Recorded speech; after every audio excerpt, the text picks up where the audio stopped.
എനിക്ക് ഭയങ്കര കാലുവേദനയായിരുന്നു. കാല് നിലത്ത് നിൽക്കാൻ പോലും എനിക്ക് പറ്റിയിരുന്നില്ല. കാല് കുത്തി വെക്കുമ്പോൾ പോലും ഭയങ്കര വേദനയായിരുന്നു. അങ്ങനെ ഞാൻ വിഷമിച്ചുകൊണ്ടിരിക്കുന്ന സമയത്താണ് ജിജിമാൻ ഇവിടെ വന്നത്. ഞാൻ ആദ്യമൊക്കെ മടിച്ച് ഈ മരുന്നിന്റെ ഇതൊക്കെ തട്ടിപ്പാണെന്നുള്ളതിൽ ഞാൻ വേണ്ടാന്ന് പറഞ്ഞു വിട്ടതാണ്. പിന്നെ എന്നിങ്ങനെ ഫോൺ ചെയ്തുകൊണ്ട് തുടർച്ചയായിട്ട് വന്നു കഴിഞ്ഞപ്പോൾ എന്തായാലും ഒന്ന് ചേർന്ന് നോക്കാം എന്ന് കരുതി ഞാൻ ചേർന്നതാണ്. ഞാൻ ചേർന്ന് കഴിഞ്ഞ് ഒരാഴ്ച ഞാൻ മരുന്ന് കഴിച്ചെങ്കിൽ നേരെ പോയി കഴിച്ചില്ല. മരുന്നിന്റെ വിലയൊക്കെ വെച്ച് ഞാൻ പിശുക്കി അവിടെ ഇരുന്ന് ഒന്നൊരാടം കഴിക്കും, ചിലപ്പോൾ 3 ദിവസം കൂടി കഴിക്കും. അപ്പോഴും ഞാൻ ഇവർ ഒഴിഞ്ഞു പോട്ടേന്ന് കരുതി ഇവരോട് പറയുമായിരുന്നു, പിന്നെ എനിക്കൊക്കെ ഒരു കുറവില്ല, എനിക്ക് വേണ്ടത്.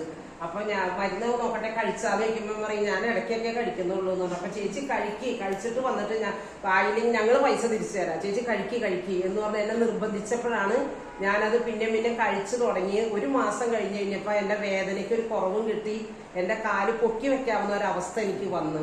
അപ്പൊ ഞാൻ ഇവരോട് പറഞ്ഞു, എന്തായാലും ഞാൻ ഏതായാലും തുടർന്നുകൊണ്ട് പോകാൻ 5-6 മാസമെങ്കിലും കഴിച്ചു നോക്കാം, ആശുപത്രി കൊണ്ടുപോയി പൈസ കൊടുക്കണ്ടല്ലോ എന്ന് കരുതി അങ്ങനെ കഴിച്ചതാണ്. പിന്നെ എനിക്ക് കൂടെ കാലുമ്പോ നീര് വരുമായിരുന്നു. ഇപ്പൊ 2.5 മാസമായിട്ട് ഇന്നേരം വരെ എന്റെ കാലുമ്പോ നീര് വന്നിട്ടില്ല. ഇപ്പൊ ഞാനത് കാരണം ഭയങ്കര സന്തോഷവതിയാണ്. ഇത് തുടർന്നുകൊണ്ട് പോകണം. ഇനി ലാഭവും നഷ്ടമൊന്നും ഞാൻ നോക്കണില്ല. ഞാൻ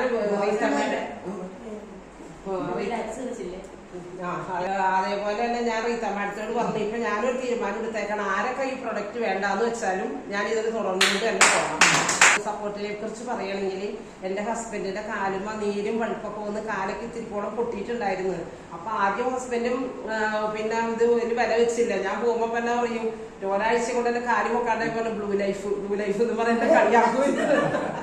അത് കഴിഞ്ഞിട്ട് ഹസ്ബൻഡിന്റെ കാലുമ്മ പൊട്ടലും പഴുപ്പൊക്കെ വന്നു കഴിഞ്ഞപ്പോ ആശുപത്രിയിലൊക്കെ പോയി പല മരുന്നുകളൊക്കെ കഴിച്ചു കഴിഞ്ഞപ്പോ ഞാൻ പറഞ്ഞു, ഈ കുറുക്കുമീനിട്ട പലരുടെയും പഴുപ്പ് മാറുണ്ടെന്ന് പറഞ്ഞു. അപ്പൊ എന്നോട് പറഞ്ഞു, നിന്റെ കുറുക്കുമീനൊന്നും എനിക്ക് വേണ്ടാന്ന് പറഞ്ഞു വീട്ടിലിരിക്കണ മഞ്ഞപ്പൊടി എടുത്തിട്ട് പിറ്റേ ദിവസം കാല് ഒന്നും കൂടെ പഴുക്കുകയാണ് ചെയ്തത്. എല്ലാം കഴിഞ്ഞപ്പോ ഞാൻ പറഞ്ഞു, ഇനി എന്റെ ചികിത്സ തുടങ്ങട്ടെ എന്ന് പറഞ്ഞപ്പോ ഞാൻ ഉപ്പുവെള്ളത്തിൽ കഴുകി ഈ കുറുക്കുമീൻ പൊട്ടിച്ച് കുറച്ചിട്ട് 2 ദിവസം കഴിഞ്ഞപ്പോഴേക്കും ഉണങ്ങി തുടങ്ങി. അപ്പൊ പുള്ളിക്കും അത് വിശ്വാസമായി തുടങ്ങി. അപ്പൊ അത് കഴിഞ്ഞപ്പോ ഞാൻ ഈ കാർഡിയോ സപ്പോർട്ട് കൊടുത്ത് കാലൊക്കെ കരിക്കട്ട പോലെ ഇരിക്കണത്, ബ്ലഡ് സർക്കുലേഷൻ ഇല്ല. അപ്പൊ എന്താണ് MBBS പാസ്സായെന്ന് ചോദിച്ചാൽ എന്നെ ആദ്യം കളിയാക്കും. ഈ കാർഡിയോ സപ്പോർട്ട് ഞാൻ കൊടുത്ത് 2 ദിവസം കഴിഞ്ഞപ്പോൾ കാലിന്റെ നിറമൊക്കെ വ്യത്യാസം തുടങ്ങി. ലിവർ സപ്പോർട്ടും കഴിച്ച വ്യത്യാസം വന്നു തുടങ്ങി. പിന്നെ മുതൽ പുള്ളി ആയ ചരഞ്ഞ് കഴിഞ്ഞ് എന്റെ അടുത്ത് പറയും, കാർഡിയോ സപ്പോർട്ട് താ, ലിവർ സപ്പോർട്ട് താ എന്ന് പറഞ്ഞ് ഓരോന്ന് വെക്കും. അത് ഞാൻ ടൂറിന് പോണ സമയത്ത് എന്റെ അടുത്ത് പറഞ്ഞു, പോലൊക്കെ പൊക്കോ, എന്റെ മെഡിസിനൊക്കെ എടുത്ത് വെച്ചിട്ടുണ്ട് പൊക്കോ എന്ന് പറഞ്ഞു. ജിജി മാഡം വന്നു കഴിഞ്ഞപ്പോ പറഞ്ഞു, ജിജി മാഡം എന്റെ മരുന്ന് ആദ്യം എടുത്തതാ എന്ന് പറഞ്ഞ് അങ്ങനെ ജിജി മാഡത്തിനെ കൊണ്ട് മരുന്നുകൾ കഴിക്കേണ്ടതൊക്കെ എടുത്ത് വെപ്പിച്ച് കൊടുത്ത്. അപ്പൊ അതേപോലെ തന്നെ ഷുഗർ നന്നായിട്ടുള്ള ആളായിരുന്നു. ഒരു 11 എന്തെങ്കിലും ഭക്ഷണം കഴിച്ചാൽ 3 മണിക്കൂർ നേരത്തേക്ക് ഒരു കുഴപ്പമില്ല. 3 മണിക്കൂർ ആകുമ്പോഴേക്കും കയ്യിലെ വിറ തുടങ്ങും. അപ്പൊ ഞാൻ എവിടെയെങ്കിലും പോണെങ്കിൽ ഭക്ഷണമൊക്കെ എടുത്ത് മേശപ്പുറത്ത് വെച്ചതിന് ശേഷമാണ് ഞാൻ പോണത്. അപ്പൊ ഈ സ്പൈറലിനെ കൊടുത്തു തുടങ്ങിയത് അതെല്ലാം കൊണ്ട് ഈ സ്പൈറലിന് 3 എണ്ണം വെച്ച് കൊടുത്തുകൊണ്ടിരുന്നു.